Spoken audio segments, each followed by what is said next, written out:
sa chapter 30 ng Salmo. Okay? Psalms chapter 30. At yan po ay meron lamang 12. At siguro kung kaya natin tong hatiin o ubusin, tuloy natin. Okay? Sabay-sabay po natin basahin hanggang makarating ng verse 12. Verse 1, I will extol thee, O Lord, for thou hast lifted me up, and hast thou made my foes to rejoice over me. O Lord, my God, I cried unto thee, and thou hast held me. O Lord, thou hast brought up my soul from the grave, thou hast kept me alive, that I should not go down to the pit. Verse 4, sing unto the Lord, O ye saints of his, and give thanks at the remembrance of his holiness.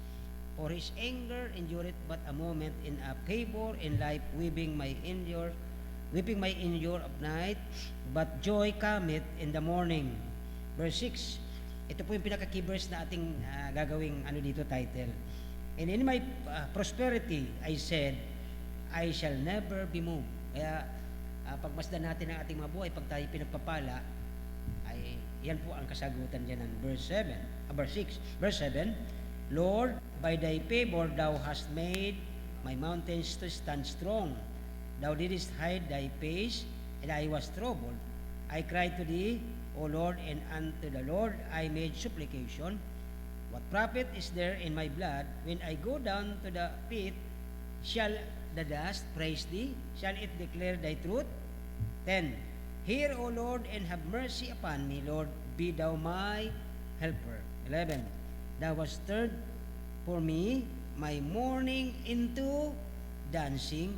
Thou hast put off my sackcloth and girded me with gladness. 12 last.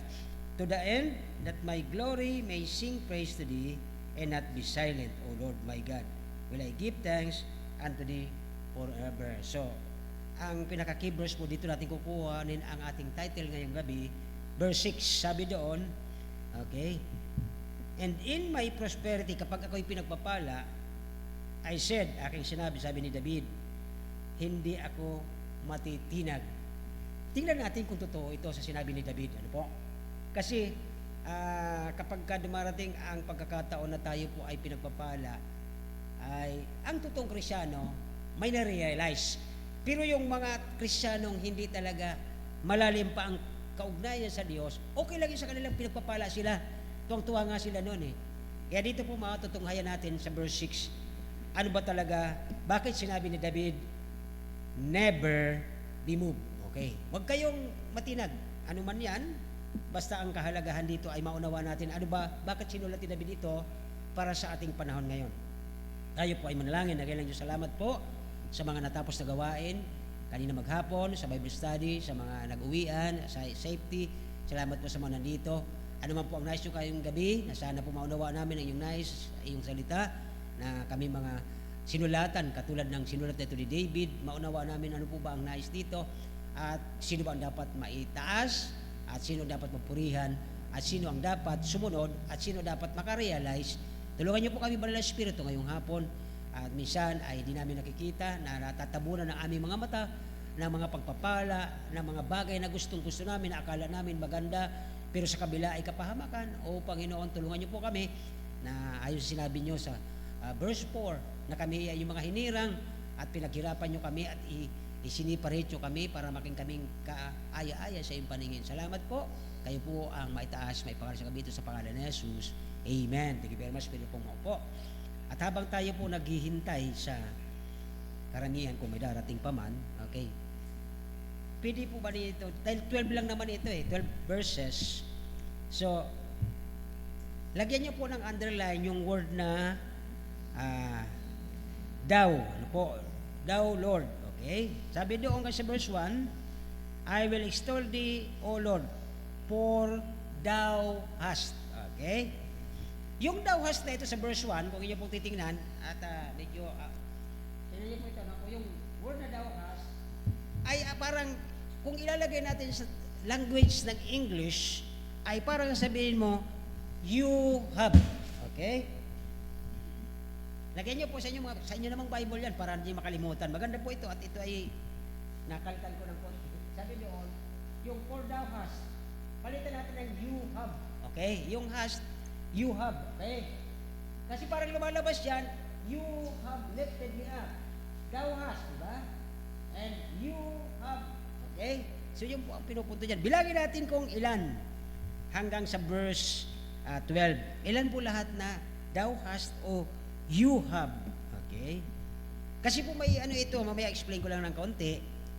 Sa verse 1 to 5 ay mayroong personal dyan si David ng mga blessing. Pero bakit natin, bago natin tingnan yung mga blessings niya, alamin natin bakit niya sinabing thou hast, okay, you have, ano po, yung original language dito na thou hast ay King James, at ito ay ilagay natin sa mga maano lang, madaling maunawaan, ano po. And from verse 6, yung personal belief ni David, and then from verse 7 hanggang 12, yung prayer ni David dito ay mabypass o malagpasan yung mga kabigatan dito, ano po, from 7 to 12. Okay?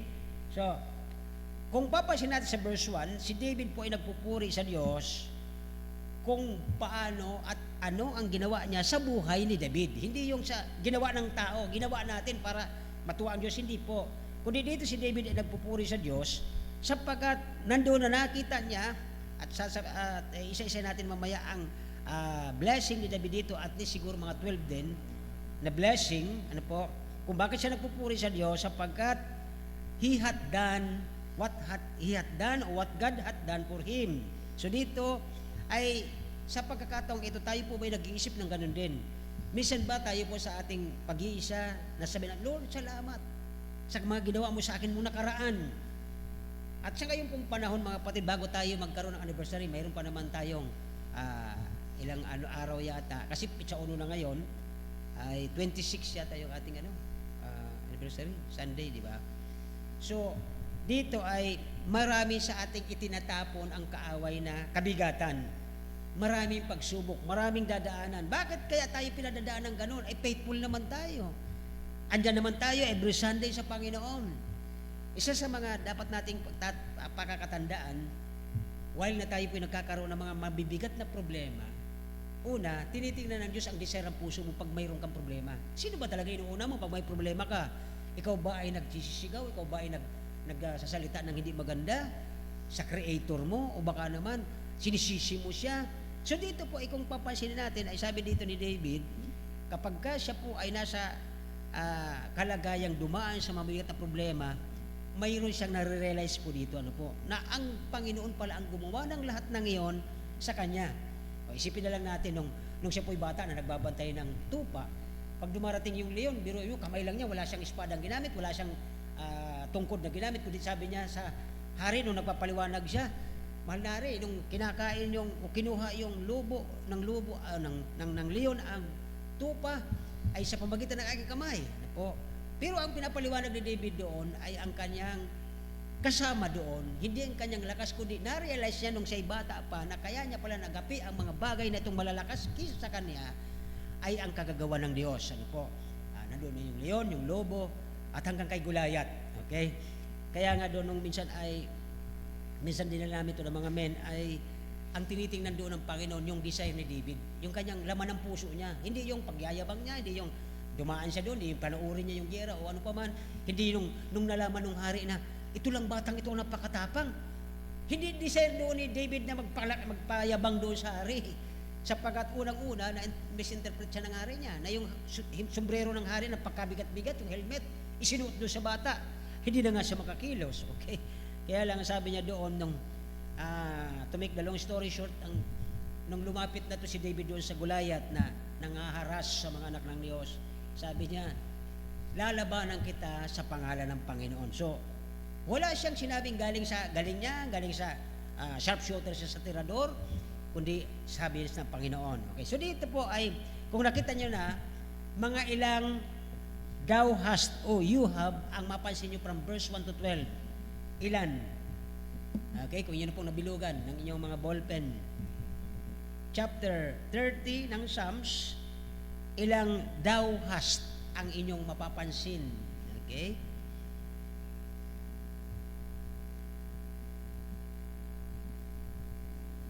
Kasi ito po yung blessing ni David eh. Kaya isa-isahin natin ito. Baka sakali na mayroon po itong kinalaman sa buhay natin. Okay? So, dito na muna tayo sa verse 1 to 3 para mas madali nating mahanap. Ano po?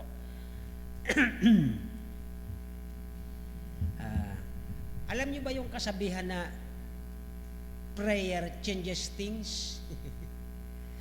mas sundan pa nung mga maraming mga diyan sa YouTube siguro, may mga nagsasalita nitong mga preacher, ano po. At sasabihin naman nila ay praise changes things. So nagkakabaliktaran, ano po. So dito na nakaka-amaze na ang buong ugali o attitude at ang lahat ng pananaw ng isang makakabasa ng sinulat ni David, yung magiging pananaw mo pag nabasa mo ito, okay, ay matatransform ito at mapapalitan ng pagpupuri sa Diyos. Bakit po?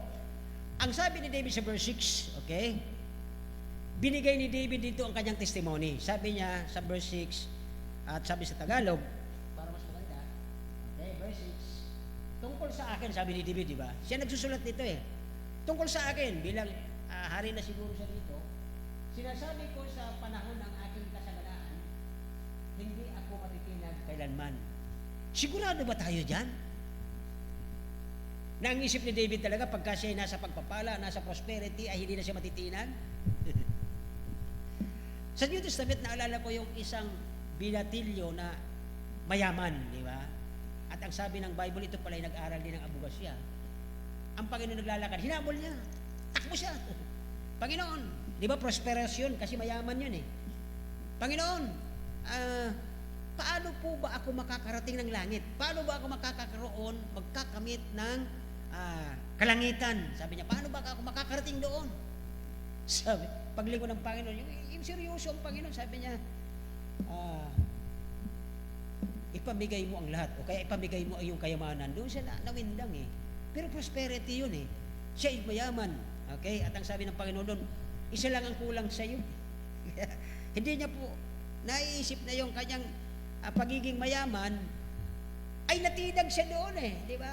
Kaya sabi ni David, kung si David ang ating pagbabasihan, na ang prosperity ay hindi nangangahulugan na pag ikaw ay pinagpapala, matibay ka ng kahit kailan. Ano po? So, yun ang ala sa New Testament, medyo mayroon na tayo doon. Now, sa pagpapala po sa prosperity, sabi ni David, I shall not be moved. O kaya, hindi ako makakahanap ng kahirapan. Okay? Take note mga kapatid, kapag tayo ay mayroong pagpapala o prosperity, pinagpapala ka physically, spiritually, financially, ano po. Pero, ito po pinagpapala ka pero wala kang pakapumbabaan. Lagi nating tatandaan po ito. Yun po pala ang tinutukoy dito ni David. Okay? Sapagkat magdadala ito sa iyo kapag ikaw ay pinagpapala pero wala ka ng kapakumbabaan dahil siyempre lumalaki na ulo mo, yumayabang ka na, ito ay magdadala sa iyo sa adversity o tinatawag na kahirapan. Nakita niyo yung mayaman, sabi niya, bihira naman, pamimigay ko yung kayamanan ko, pinaghirapan ng bata yan. Bata pa lang ako, pinaghirapan ko na yan, tapos pamimigay ko lang, hindi pwede. So nagkaroon siya ng kahirapan dito. So therefore mga kapatid, ang tungkol pala dito sa panulat nito ni David sa verse 6, na ang sabi ni David, ang kanyang patutuo sa kanyang sarili, na nung siya ay pinagpapala, ang sabi niya, hindi na daw siya matitinag. Ang ibig pala niyang sabihin, na-realize niya, mga kapatid, naalaman niya nung nandun na siya sa tuktok ng tagumpay, ay hindi pala siya secured at hindi rin siya sigurado na hindi siya magkakaroon ng kahirapan. Bakit po? Naalala niyo nung siya po'y hari na? Di ba? Sino ang unang kumalaban sa kanya sa trono? Anak niya eh. Napansin niyo po yun? So therefore, yung binabanggit dito ni David na sa verse 6, na siya po ay hindi matitinag kapag siya ay nasa magandang posisyon, nasa magandang pagpapala ng buhay, ano po, ay dito, magtatanong ka, bakit? Nasabi ni David yun na, kung kailan ako nasa doon sa prosperity, ay hindi ako magagalaw o hindi ako manghihina. Dahil bakit? Dahil po, kapag tayo ay magsimula na kapag tayo pinagpapala, mas more on concern ka na doon sa kayamanan mo. Sabi mo, ako, dapat hindi mabawasan to. Naalala ko tuloy nung ako'y nangangamuhan. Ang centavos sa isang may-ari ng isang kumpanya, mahalaga sa kanila yun eh. Kasi pinagpala sila, kaya sila nagnegosyo, di ba? Pero yung mawalan ka ng 10 centavos, halimbawa 10 tayo, ibawasan natin 10, magkano po yung 10 centavos? Magkano na yon? Di ba? Malaking bagay na yun. Kaya dito po ay sabi ni David, na-realize niya na sinasabi niya ritong, I shall not be moved. Ang tinutukoy niya pala dito, mga kapatid, hindi siya doon sigurado sa sinasabi niya na hindi siya matitirag, kundi na-realize niya na yung security na sinasabi dito kapag ikaw ay pinagpapala, kapag ka more ka ng concern doon sa bagay-bagay na ito na nagbibigay sa iyo ng aliw, ng kaligayahan dahil ikaw pinagpapala at nawala ang concern mo sa Diyos, yun pala ang tinutukoy ni David dito na magsisimula ka na, magiging concern ka na sa mga bagay, tatalikuran mo ang Diyos na siyang nagbigay sa iyo ng pagpapalang ito. Kaya dito natin mapapansin dito mga kapatid, okay? We are more concerned than temporal. Yung mga temporaryong bagay. Kayamanan, position, ano pa ba? Lahat na. Pero ang ating concern sa Diyos, dahan-dahang humihina. Kaya ang sabi dito ni David, ang kanyang patotoo, nung ako ay nasa kasaganaan, sabi niya, hindi ako matitinag kung hindi niya kasi doon tinugtugan ito, putol yun doon. Tingnan niyo po ang verse 6. Tingnan niyo maigi, okay? Sabi niya, and in my prosperity, I said, I shall not never be moved. Eh, paano kung concerned na masyado siya doon sa mga bagay-bagay na yon? Sa kanyang kaharian, mag-expand siya. Yun po ang naging pagkakamali ni Solomon. Nung siya na rin yung hari, ang isip niya, para hindi ko maging kaaway itong mga ito, aasawahin ko yung mga prinsesa. At yung mga prinsesa ngayon, di ba, nagdala sa kanya sa pagsamba sa Diyos-Diyusan, more concerned na si Solomon doon sa kanyang kaharian than the one who give him the power to become the king. Ingat po tayo dito mga kapatid. Isa sa pinapasalamat ko sa Panginoon ay na-realize ko ito ng maaga kung ba't napunta rito. Okay? Papunta na yung tugatog ng tagumpayan ang inyong lingkod doon sa opisina, pero pinutol ng Diyos. Bakit? Baka ganito pala ang mapuntahan eh. Kaya dito po sabi ni David, okay, tuloy lang po natin, okay, sa kanyang prosperity, sabi niya, I shall never be moved.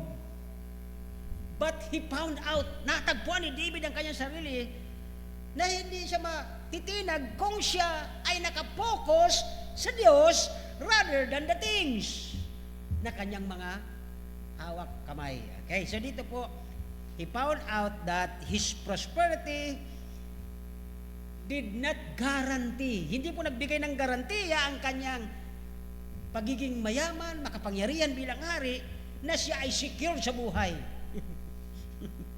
Kaya nga nung siya po hinahanting na po baga, di ba? Talagang nagtago siya sa kuweba eh. At mabuti na lang, ang Panginoon ay nandoon, ano po, at iningatan siya. So, ito na po natin, natuklasan natin ang sinasabi na si David, di ba? Instead pala, pag tayo'y pinagpapala, pag mayroon kang pagpapala, tuwang-tuwa ka, Lord, I shall not be moved, or, parang ganito mga kapatid, I shall or I shall not. Yung I shall or I shall not, palitan natin ng sinabi ng verse 1. Okay? Sabi dito, okay, tama na, naubo ako. Instead na sasabihin natin na hindi ako matitinag, I shall not, okay? Okay na, tapos na. Ayaw mo na yan. Ganun talaga yan, sikuan eh. Okay? Ulitin ko po yung ulitin ko. Kasi ang ganda nitong ano na ni David, ako po ay na-bless nung inaaral ko rin ito. Imbis pala sasabihin natin na I shall not or I shall not be moved. I shall. Yung word na I shall, ako. Di ba? I shall not, di ba? Kaya sabi niya sa verse 1, ibalik na po natin sa verse 1, yan sa ating mga text. Nung na-realize ni David na mali pala yung kanyang napupukusan, kapag siya pala ay nasa prosperity at ang focus niya ay nasa mga material things, ay hindi po nagagaranti ng kanyang safety at ito po ay delikado siya, pinalitan niya ngayon yung I shall or I shall not. Okay, so bilugan niyo po yung verse 6 na sabi doon I shall not. Palitan natin sa ayon sa verse 1, you have. Okay? Ang address ngayon ni David, hindi na ako. Hindi na I shall or I shall not, kundi you have. Okay? Nakuha na po natin. O, tingnan natin po natin ang verse 1. Instead, kita nyo sa verse 1 doon, I will extol thee. Okay? Sapagkat, sabi ni David, you have defeated the enemy. Tingnan nyo po ang verse 1. Okay? Yung thou hast, palitan natin ng you have. Okay? You have lifted me up. Ikaw, hindi ako. Kaya yung pumisan ang naging danger ng isang leader, ng isang pastor, pag tinaas niya ng kanyang sarili, delikado na siya doon. Sabi niya dito, and you have, di ba? Diba? Made my foes rejoice over me. So, ikaw yung gumawa, hindi ako. Kasi, oo nga, prospered ako, pinagpala mo ako. Kaya lang, yung aking, wala akong kapakumbabang loob, walang humility. So, lumalaki ang ulo. Dito na-realize ni David, sabi niya, hindi pala yan po pwede. Hindi yun obra. Kaya dito, sabi niya, you have defeated the enemy, for you have lifted me up. Okay? You have, yung word na you have doon gamitin natin, and have not let my foes rejoice over me. Ako, yan po ang una. Ang maganda po ito, at kung abutin man tayo ng, okay, meron pa mahaba pang oras. Sabi niya dito sa verse 1, I will extol thee, O Lord, for you have lifted me up. Okay? Ikaw ang gumawa, hindi po ang kakayahan ko. You have given me victory. Ay sa verse 2. Tingnan niyo po ang verse 2. Okay? Sabi ng verse 2, O Lord my God, I cried unto thee, and yung thou hast, you have, okay? You have given me, or you have held me. Di ba? Pinagaling mo ako. So yun po natin makikita dito mga kapatid. Yung thou hast, you have given me victory, you have answered my prayer. Yan po yung mga ginawa ng Diyos sa buhay ni David. Kaya, pag nakikita nyo itong chapter na ito, minsan ay nakakatuwang isipin. Pagka minsan ay iniisip natin, Lord, salamat sa blessing. Kaya lang, nasa sidetrack tayo ng mga pagpapala kaysa doon sa nagpadala. Kaya dito po ay isa pa po doon sa verse 3, tingnan ninyo. Okay, sabi doon, O Lord, thou hast, again, di ba? Yung thou hast na yung underline nyo, gamit nyo doon dapat, you have, ikaw, di ba? Ikaw, you have brought up my soul from the grave. Another one is, thou hast, di ba?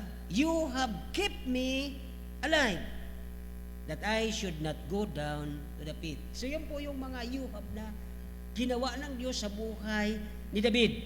Okay? Sapagkat sabi dito, for you have lifted me up. Ang word kasi dito sa verse 1 na you have extolled me, yung para bang antithesis o kaya yung contrast, ano po, yung magkaiba ang kahulugan sa isang sentence. Nagtingin pa tayo sa Pilipino, yung parirala, naalala ko. Hindi ko na nga maalala yung kahulugan nun. Ang sabi niya rito, I will exalt thee, for thou hast exalted me. Yun po ang ibig sabihin doon ng verse 1. Grace, hindi po talaga yung hindi po talaga yung, titingnan natin yung pagkasentence ni David, kundi ibig sabihin doon that grace of God has lifted us from the pit of hell. Di ba? Tingnan niyo po ang verse 1. Kaya, sunod-sunod po yan hanggang 2, hanggang 3. Thou hast, ano po, imbes na you have, thou hast, you have. Anong ginagamit natin? Okay. Sabi diyan ay, you have kept me alive, you have given me victory, you have answered my prayer, you have held me, sa verse 2.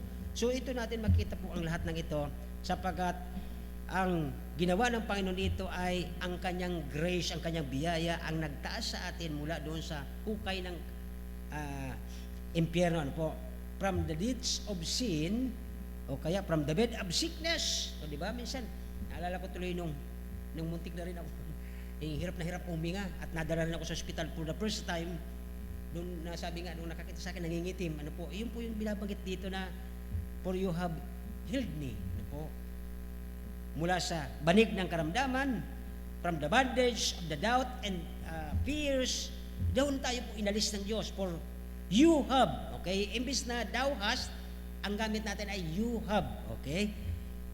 Pag na-realize natin ang mga ito, okay, di natin mapigilan na tayo po ay nagpupuri sa Diyos, okay? Ang tanong, ito po ang tanong natin, gaano kataas tayo inilift up ng Diyos? Gaano kataas? Mayroon po ba nakakaalam? Okay. Gaano tayo kataas nung tayo nilift up ng Panginoon? Ayon sa verse 1. Sabi niya daan, for you have lifted me up. Pakibalik po yung verse 1 dyan doon. Okay? Tignan yung verse 1. Okay? Tignan niyo po ito ha. For you have. Diba? Kasi gagamitin natin yung you have, diba? For you have lifted me up. Gaano kataas ang tanong? How high has our Lord lifted us up? Ang dami. Diba? Naalala nyo? Itinaas tayo, kaya tayo nakakatawag ng Abba Father, sapagkat itinaas tayo into the children of God. Tama? To be adopted, kaya tayo nakakatawag, Panginoon ko, Diyos ko. Pangalawa, gaano tayo kitinaas ng Panginoon ay sa verse 1? God lifted us up into the union with Christ to set together in His holy. Diba? Kasabi tayo sa judgment ng mga angel na yan, yung mga bad angels na sumama sa lupa kay Lucifer, kasama tayo habang ginadjust ni Jesus, yan nasa likuran tayo eh. Kaya nga, di ba, sabi ko sa inyo madalas, kapag tayo nagbubukas ng Bible sa pagbabasa, sa pagdidevotion, yung mga yan nakikisilip, bakit?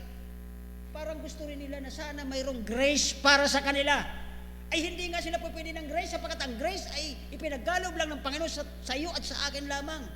Sabi ko kanina doon sa Bible study, oo, lahat nagba-Bible, lahat yan nagbabasa, lahat yan nakikinig, pero ang sabi ng Biblia, yun lamang maniniwala kahit sa pangalan ni Kristo, yun lang ang maniligtas.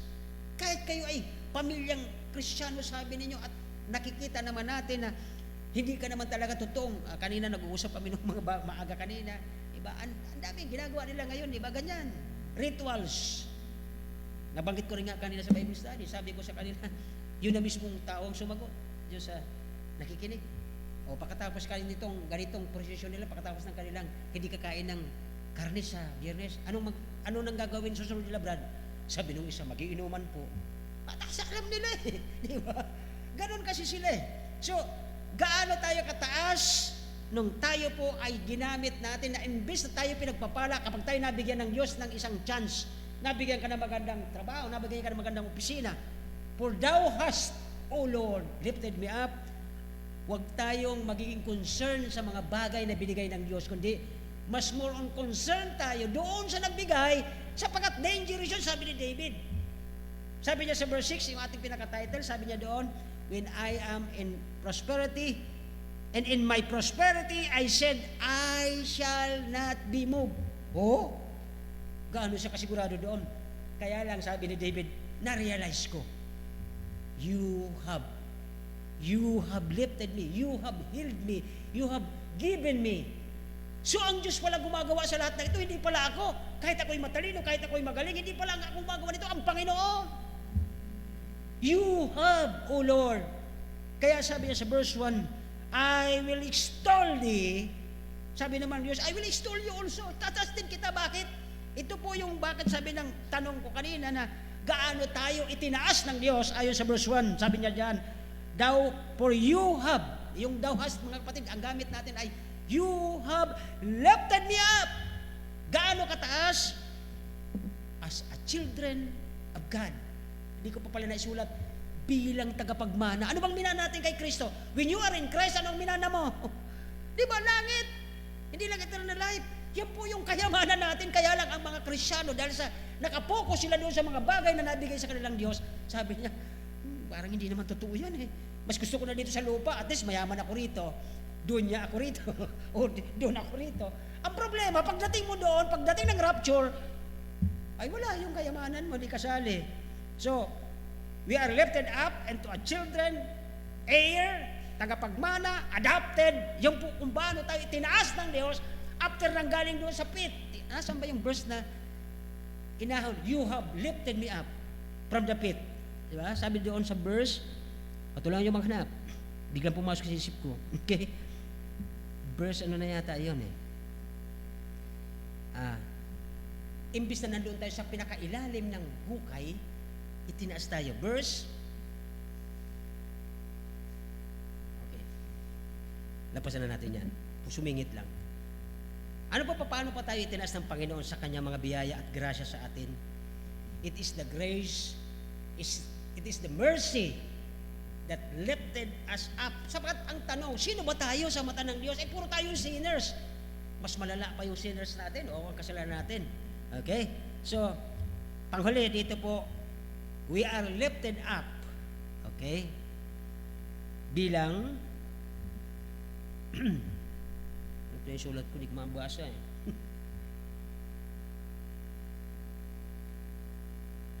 Okay. Tayo tinaas, sabi ng Biblia, as above the stars. Bakit po? Ang star dito lang. Di ba, sasama tayo doon sa kanyang kalangitan, doon sa kanyang throne. Mas mataas tayo doon sa stars, okay? So, yun po ang, for He has lifted us up above the stars. Okay, sabi ni Spurgeon, pala yung nabasa. Okay? So, tingnan niyo po ang pangalawang sa verse 1, pangalawang linya. Sabi doon, okay? For thou hast, you have lifted me up and not made my foes to rejoice over me. They are, ang mga kalaban natin minsan, ano po yung mga taong gusto tayong iganon dahil siyempre, kontra sila. Bakit po? Ang mga, tingnan niyo po ito pag may mga planong masama, nandoon sa dilim. At tapos ikaw naman naliwanag, ikaw naman na ilaw, paagi-agi ka dyan, padaan-daan ka, magagalit talaga sa iyo yan. Sabi, anong ginagawa mo rito? Kita mo may gagawin kaming masama, daan-daan ka namang liwanag ka. Kaya nagagalit sa atin ang mga nasa kadiliman. Ito po ang sinutukoy dito sa pangalawang line ng verse 1 na mayroon tayong consistent sa ating character that the eyes of the world, okay, ay hindi nakikita na tayo po ay ilaw at liwanag nila. Imbis nagkagalit sila eh. So, they are happy whom the Lord send light sa para sila ay maliwanagan, pero hindi nila tinanggap. Kaya sabi ng Bible, si Kristo mismo bilang liwanag, hindi nila tinanggap. Rather, ang ginawa ng mga tao, mas ginusto ang kadiliman rather than light. So, dito po yun ang parang mapansin natin doon na dagdag doon sa pangalawa. Ano po, sabi doon, thou hast lifted me up, thou hast not made my foes to rejoice over me. Okay? So, ano ba ang kalagayan natin talaga sa panahong ito na sabi doon ni David sa verse 1 and 2 and 3, oh, let us give all the glory to Him who has sustained us in our integrity o katapatan. Sapagkat dito po, sa verse 1 pa lamang mga kapatid, napakayaman na po ng Psalms 30. At dito ko po isa nyo isisingit yung, bakit niya dito sinabi na, imbis sabi niya, thou hast, sabi niya, you have. Bakit po, may 12 na personal blessing si David dito. Bakit po? Sabi niya rito, for you have lifted me up. Number 1, sa verse 1, God has lifted me up. Okay? You have lifted me up. Verse 1 again, you have made my foes to be defeated. Yung mga kaaway ko, natalo ko dahil po sa iyo. Tingnan niyo po, take note sa verse 1 lang po yan, dalawang yan. Dalawa na kaagad, sa verse 1 pa lang, ang personal blessing ni David, doon sa word na thou hast, at ang sabi niya, you have. Ikaw, Panginoon, ay gumawa para sa akin. So may dalawa na siya sa verse 1 na blessing. Itinaas siya at tayo po ay napanalo sa kaaway. Sabi ko sa inyo, gaano tayo kataas sa New Testament? Ito po ay Old Testament, ang sulat ni David. Sa New Testament, gaano tayo kataas, itinaas ng Panginoon, naging tagapagmana, naging anak ng Diyos, naging tayo mas mataas pa sa star sapagkat tayo ay maghahari kasama ni Kristo if you are in Christ. Napakayaman na nun para sa atin mga kapatid. Kaya, you, Lord, have, okay? You have made me like this. Ano po? By grace and by His mercy. Number 3, verse 3, verse 2. Verse 3. Ano po ang mapapansin ninyong blessing ni David? Verse 2, kayo na po tumingin. You have pinagaling mo ako. Anong klaseng kayang sakit ito? Napakarami. Napakaraming sakit dito na ginagamit o pinagaling siya ni David. Kaya, kung mapapansin nyo from verse 1 to pa lamang, yung word na thou hast o you have ay napakahalaga pala ito kay David. Pang-apat po na personal blessing ni David kung bakit niya ito inisa-isa sa atin ngayong gabi at nasa New Testament period na po tayo. Verse 3, ano pong you have what? Ano ang ginawa ng Diyos kay David? You have verse 3. Tingnan niyo po, verse 3, pakilabas. Okay? Ano to? Again, sabi ko sa inyo, lagay niyo po yung underline yung thou hast. Sapagkat ang gamit natin sa kanya, you have. David is speaking to the Lord, you have what? You have brought my soul saan? Nakita niyo po yung grace na yun?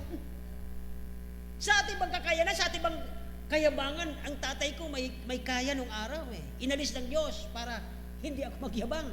Sapagkat ang narealize ni David, sabi niya ng verse 6, when I am in his prosperity, I shall not be moved. Oh, sure ka na hindi ka matitinag pag ikaw pinagpapala? Maliban, ma-realize mo, you have, Lord, make me. You have saved me. You make me new. Ang Diyos po lahat gumagawa sa atin noon, hindi man po tayo eh.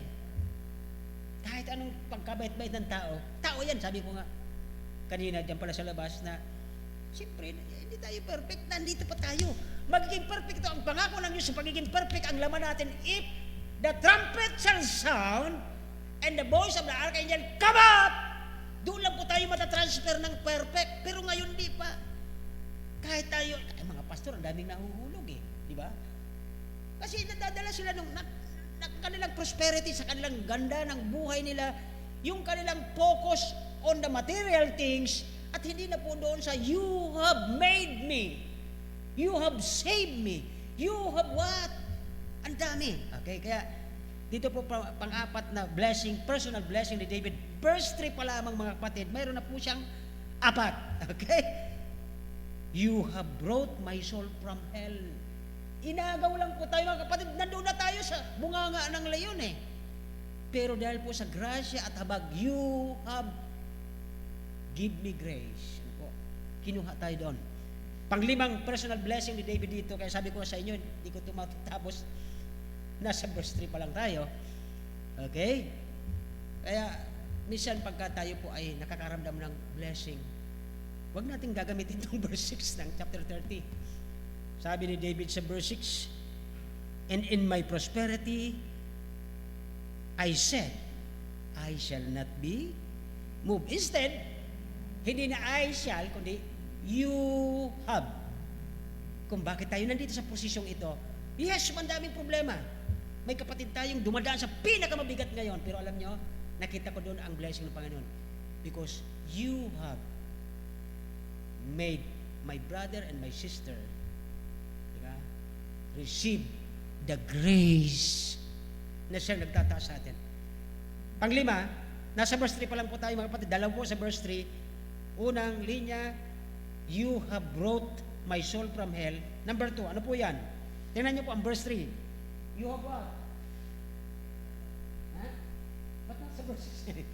Balik, hindi nyo nasusundan dapat sumusunod kayo sa nagsasalita. Yan, okay? Thou hast, ano daw? You have, Lord, you have kept me alive. Ito yung may time na pagising mo, Lord, you have made me. Kasi kung pag ganun mo, hindi mo na mai galaw, yung kaliwa, nakakakilos yung kaliwa. Hindi mo magalaw ang kaliwa. Yung pala yung kabila mong, dito, yung kabila mong utak, na stroke. Kasi mga edad namin, sino mga edad ko din. Si mami, minsan, ang balance yan, medyo kanya na din. Ako din, gumagana doon ang balance ko eh. Kaya lang, you have made us alive because of the grace of God. Kaya diyan po sa verse 3, dalawa, you have brought my soul from hell. Doon na tayo papunta. Because of grace, we are saved through grace. And keep me, you have kept me alive. Hindi po kami, hindi yung gamot ko, hindi yung vitamins ko, hindi yung doktor ko, but you have kept me alive. Napansin niyo po yung dawas? Napansin niyo ito? Underline, you have. Okay? Kaya mga kapatid, napakayaman po pala nitong chapter 30. Pang-anim na personal blessing ni David, kung bakit niya sinabi na instant, sabi niya, I shall not be moved. Sabi niya, you have.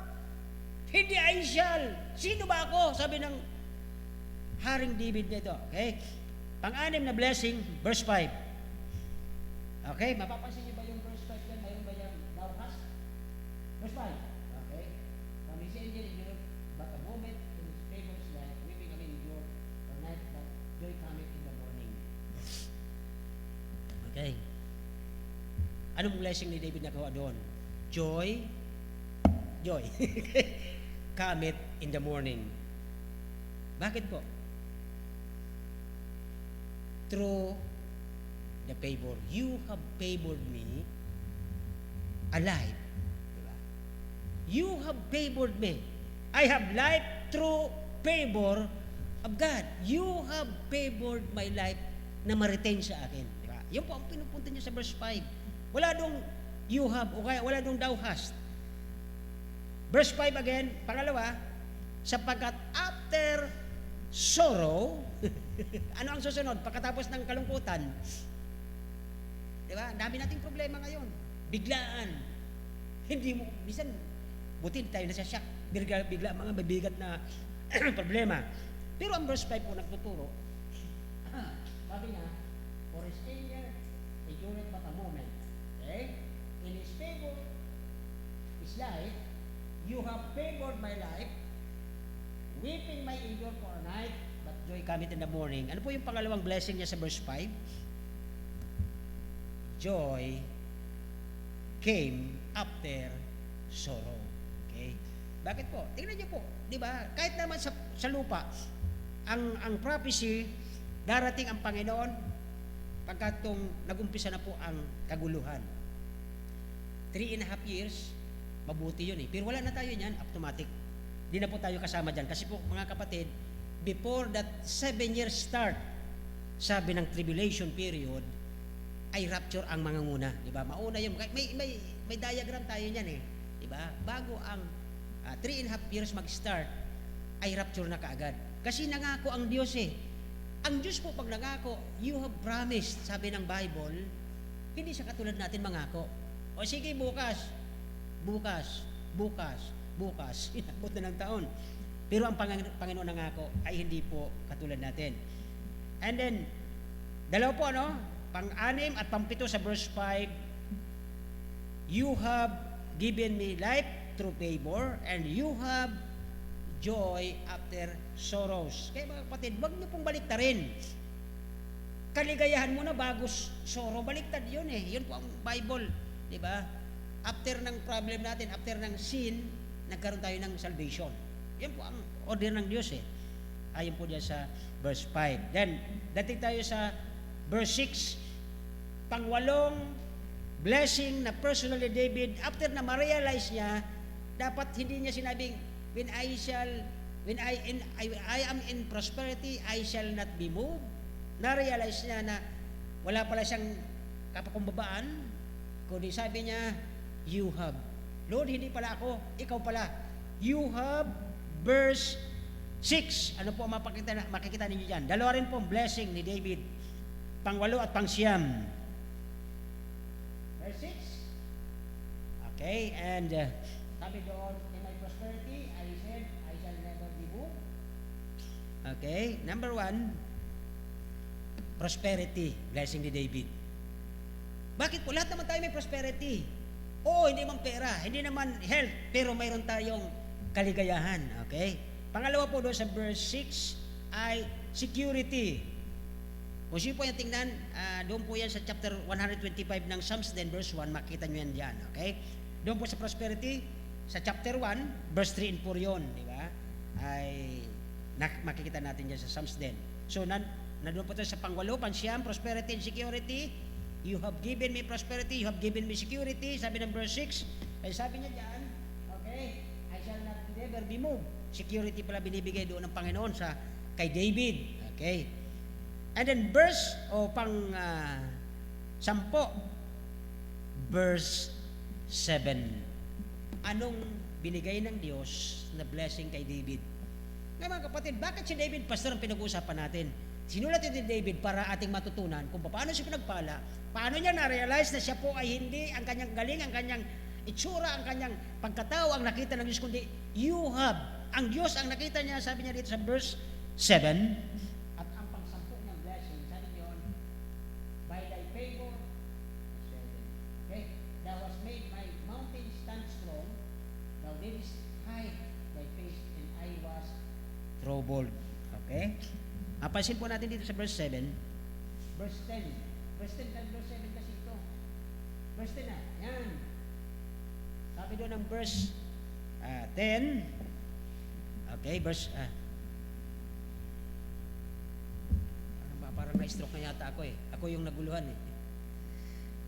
Verse 7, ang pansampung blessing. Okay.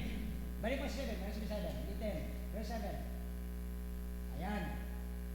By thy favor, Lord, thou hast made my mountain to stand strong. Ano pong favor ang binigay ng Panginoon dito? You have given me what? Dalawa po. Okay? Number 1 is favor. Ang pangalawa ay, ano niya sa verse 7? Ano to? Okay, so yun po ang binigay ng Panginoon sa kanya. You have given me strength. Favor and strength from verse 7. Talon tayo ng verse 11. Okay?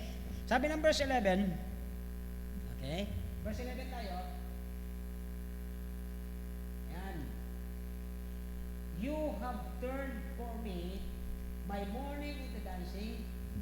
You have put off my sackcloth and girded me with gladness. So, dalawa po dyan sa verse 11. Ang pang-11 at pang-12 blessing ni David. Number 1, you have what? Turned my mourning into dancing. Bakit po? Kadalasan gano'n naman talaga eh. Hindi po talaga pwedeng mahuli yung kalungkutan, okay, kisa sa mourning. Ayun sinabi ng Bible yan eh. Di ba, tingnan nyo po pagka mayroon tayong problema, di ba, puro kalungkutan yan. Pero after that, pagka ang Panginoon gumawa na ng paraan sa atin, puro na yan praising, ano po, pagpupuri. Number 2, sa blessing sa verse 11, you have torn my, ano yun? Ano ito? Ano ibig sabihin yan? Pag nagsasaklot si David doon, anong ginagawa niya? Siya ay repent and fasting. So ang pangalawang blessing niya sa verse 11, you have turned my fasting into joy. Kapatid, napakayaman pala nito. Kaya minsan, teary-eyed tayo pag pinag-aaralan natin ang salita ng Diyos, hindi mo talaga kayang suklian. Wala tayong kakayang suklian ang ginawa ng Diyos sa ating buhay. Sabi ng verse 2, kung babalikan natin verse 2, O Lord my God, I cried unto thee, and thou hast healed me. Okay? Kung ang relo, mga kapatid, may problema o sira, saan mo dadalhin? Ha? Sa magbabakal? Saan? Saan nyo dadalhin pag may problema ang relos? Sa? Anong tawag niyan dito sa kamilig ng gumagawa? Ano? Tinker. Si Tinkerbell. Relo hero. Gumagawa ng relo. Okay. So, ibig sabihin, mga kapatid, sabi ng verse 2. Okay. Balik tayo sa verse 2, Nagbanggit lang ako kanina ng 12 blessing ni David that you have, hindi I shall, hindi po yung ating sarili, kundi kapag ang ang orasan natin may problema, dali natin siya sa gumagawa ng relo. Okay? So ano pong ibig sabihin? Sabi ng verse 2, balik tayo ng verse 2, O Lord my God, I cried unto thee, and thou hast, kung ikaw yung relo, ang time natin, sabi, redeeming the time. Okay? So dito, kung ang ating body and soul, ang ating katawan at ang ating kaluluwa, okay, ay nagkaroon na bahira ng evil, nagawa tayo ng mali at kasalanan, mga kapatid, at ito po ay parang may plight siya, no? Dumulog tayo doon sa nakakaalam ng relo. Pumunta tayo doon sa nag-create ng tao. Di ba? Kaya nga, lalo tayong maging lumapit. Hanapin natin yung gumawa ng tao. Yung, alalim kantang 2 beses. Okay? Na kung saan, pagbalik natin doon sa gumawa ng tao, alam na alam niya ang kasikot-sikot kung saan tayo may sira. And you have, okay? Sabi ng verse 2, you have, you have healed me. Yung problema natin bilang parang relo, yung ating kaluluwa at ating laman nagkamali, aayusin ng gumawa. Kaya dito po mga kapatid ay, ang sabi ng Biblia, kaya doon sa naglalang ng tao, pag bumalik tayo, who has unfailing skill, wala siyang, alam siya doon kasi siya gumawa ng tao, kumuha siya ng lupa, inanyuan niya at galing sa kanya ang hininga, ang espiritu, at inilagay ito sa tamang kondisyon para tumakbo ng matama. Tama sa oras, eksakto sa minuto, eksakto sa lahat, sa segundo. Siya ang nakakaalam ng ating buhay because thou hast created me. You have created me. Yung thou hast na ginagamit natin, you have created me. You have elected me. You have saved me. At ang sabi dito, for our spiritual disease, ang ating spiritual na sakit, nothing can heal. Hindi pwede ang diablo. Isa yung takasira, ang diablo. But the touch of the Master, the Lord, okay? Lord Jesus Christ, sa New Testament, ano po, sabi na, if we do not but touch, okay? Di ba naalala niyo yung isang babaeng inaawasan na 12 years na naubos ng kanyang kayamanan para mapagpagamot? Sabi niya, hindi ako pagamot ng mga doktor na to, ha. Nalaman niya isang araw darating ng Panginoon. Ang daming tao, hindi siya maka-penetrate. Sabi niya, mahawakan ko lang laylayan ng damit ng Panginoon. Gagaling ako. That's the point of faith, kapatid. Ito yung pananampalataya natin na kung saan, sabi ng Panginoon, sino yung umawak sa akin? Sabi nung nasa likod niya, si Philip yata, Panginoon naman, daming tao nagsisiksikan nga, naniniko na nga eh. Tapos sasabihin mo kung sino naghawak ng lalaya mo, ang dami nga sa'yo nag-aakbay, dami nga sa'yo gaganon eh. Sapagkat alam ng Diyos kung sino ang kanyang pinaburan. You have favored me. Yun po sabi ng Panginoon. Kaya dito po natin tatapusin muna ito para tayo makaroon ng panalangin. Ang daming blessing natin. Kung si David mayroong 10 o 12, siguro sa atin hundreds. Okay? Kaya lang, balik natin ang verse 6 na ating pinagkuhanan ng ating title. Sabi ni David, nung di niya pa nare-realize ang kanyang kalagayan sa harapan ng Diyos, sabi niya sa verse 6, in my prosperity, ang ganda ng chance na binigay siya ng Panginoon, ang dami mong galing, ang talino mo, ang dami mong nakuhang achievement. Kung sa school, I said, hindi niyo ako kaya. But na-realize ni David ang kanyang sarili, I shall or I have not, but you have make all of this for me. Tayo po'y magsitayo at tayo mag-close. Hari nawa ay naging malinaw sa atin, lahat na mayroon tayo, only God have made it for us. Digilang Diyos, salamat po sa gabing ito. Salamat po sa napakaganda at napakayamang mensahe mo sa gabing ito na katulad ni David, na-realize niya na nung siya'y pinagpapala, lalo siyang nagpakumbaba at ang kanyang sinabi sa inyo, you have made me, you have given me, you have healed me.